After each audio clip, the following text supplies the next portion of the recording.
আজকে ঘুরবো বুড়িমারি স্থলবন্দর এবং বুড়িমারি থেকে দহগ্রাম আঙ্গুর পোতা হয়ে নীলফামারী পর্যন্ত।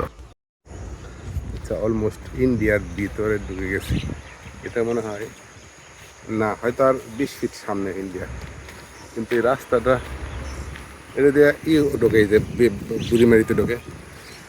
তো এখানে আবার বাস দিয়ে আছে সামনে।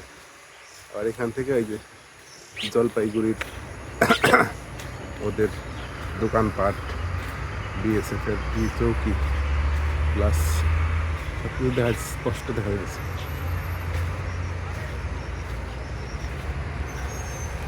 গুলি করার আক্রান্ত দেখি লোকজন আছে সমস্যা।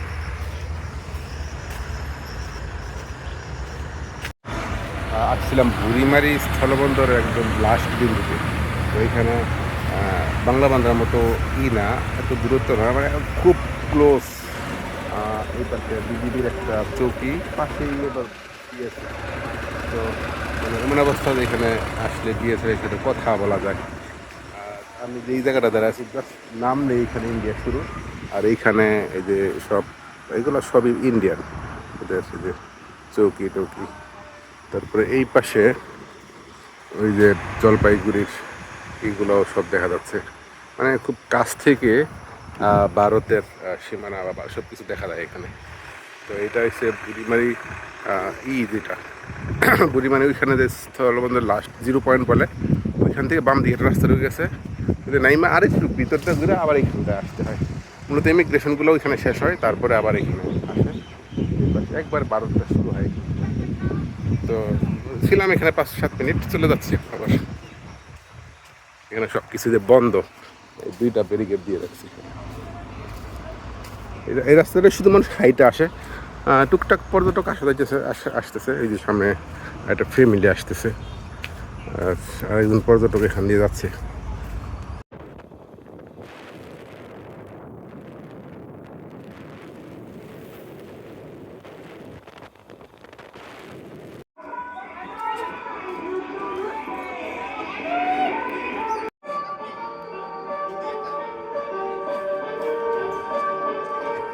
এটা হচ্ছে আঙ্গুরপোতা গ্রামের একদম শেষ মাথা। এর পিছনে আর নাই, এরপরে ভারতের সীমানা শুরু। 600 মিটার পর থেকে ভারতের সীমানা শুরু। তো দহগ্রাম আঙ্গুরপোতার লাস্ট মাথায় আসলাম আজকে, 3 বিঘা করিডর অতিক্রম করে। ভারতের ভিতরে বাংলাদেশ। কথা বলতেছি দহগ্রাম আঙ্গুরপোতা থেকে। এটা হচ্ছে এখন একমাত্র ছিটমহল। ছিটমহল বলবো কিনা জানি না, বাংলাদেশের অংশ। এই এরিয়াতে তো এই এরিয়াতে অনেকগুলো ছিটমহল ছিল, যেটা বিগত সরকারের আমলে ছিটমহলগুলো হয়ে গেছে, মীমাংসা হয়ে গেছে। কিন্তু এখনও এই দহগ্রাম আঙ্গুরপোতাটা ভারতের ভিতরের মধ্যে রয়ে গেছে। এটার চারপাশেই ভারত। ছোট্ট একটা অংশ যেটাকে 3 বিঘা করিডোর হিসেবে চিনি। করিডোর দিয়ে ভারত বাংলাদেশ থেকে এই বাংলাদেশে আসা লাগে, মানে ওদের কিছুটা সম্পত্তি ব্যবহার করে। আমি এখন আছি সেই দহগ্রাম আঙ্গুরপোতা গ্রামের ভিতরে। পিছনেই ভারতীয় সীমানা। কিছুদিন আগে ওইখানে এই সীমানা নিয়ে একটু ঝামেলা হয়েছিল। ওরা এখান দিয়ে একটা বাউন্ডারি টানতেছিল, অলরেডি খুঁটিগুলা দেখা গেছে। ওই পাশে যে পুরাটাই ভারতের গ্রাম। তো এই গ্রামের মানে দহগ্রাম আঙ্গুরপোতার আশেপাশে কিন্তু কোনো কাঁটাতারের বেড়া নাই। এটা পুরোটাই ওপেন হিসেবেই থাকে। তো করিডোরটার ব্যাপারটা হয়েছে এরকম যে ভারত থেকে মানে ভারতের ভিতরে যেহেতু, তার মানে একটু জায়গা অবশ্যই লাগে। তো ওইখানে এমন একটা ব্যাপার হয়েছে যে ওই জায়গাটার মধ্যে বাংলাদেশে আসার একটা রাস্তা আছে, আবার ওদেরও এক পাশ থেকে আরেক পাশে যাওয়ার একটা রাস্তা আছে। এবং এই পাশে ওদের একটা গ্রাম আছে। এই গ্রামটা যা আসার জন্য ভারতের মূল ভূখণ্ড থেকে এই যে করিডোর যে জায়গাটা, ওইটা ছাড়া ওদেরও কোনো জায়গা নাই। ওই পাশে একটু ফাঁকা জায়গা আছে, ওইটার মধ্যে আবার তিস্তা নদী। তো ওইখান দিয়ে তো পারা যাবে না, তো এটা দিয়ে যাওয়া লাগবে। সুতরাং এই করিডোরটা আসলে খুবই গুরুত্বপূর্ণ, এটা দুজনেরই লাগবে। যার কারণে আসলে এটা ওইভাবে বাগাবাগি করা যায় না বা হচ্ছে না। ঠিক আছে, তাহলে এখন চলে যাচ্ছি পাটগ্রামে। ওকে।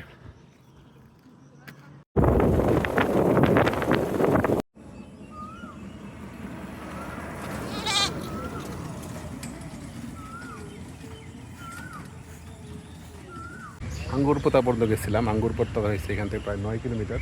আর এটা হচ্ছে 3 বিঘা করিডোর। 3 বিঘা করিডোরটা হচ্ছে ইন্ডিয়ার ভিতরে। তো এইটা বাংলাদেশ, আবার ওই পাশে ভারত, তারপর আবার বাংলাদেশ। তার মানে ভারত পার হয়ে বাংলাদেশে যাইতে হয়। সেটা হচ্ছে এই 10 গ্রাম আঙ্গুর পোতা। তো এই জায়গাটা ঘুরে আসছি একটা, এবং ওদের এই জায়গাটাতে দুইটা রাস্তা, একটা হলো ভারতের রাস্তা, একটা বাংলাদেশের রাস্তা।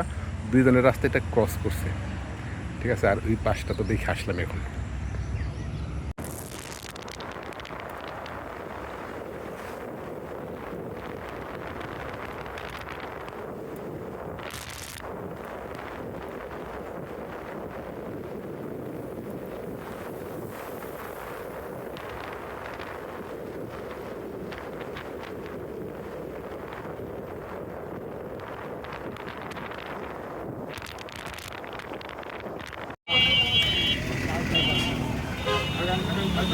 সৈয়দপুরের বিখ্যাত তাজউদ্দিন গ্র্যান্ড হোটেল।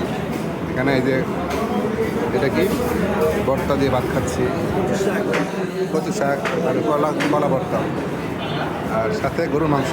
এই যে এখানে যে গরুর মাংসটা আছে, ঈদের দিন গরুর মাংস মোটামুটি প্রথম খাবার প্লেট লওয়ার সময় এতটুকু নিয়ে খাইতাম, পর আবার নিতাম আর কি।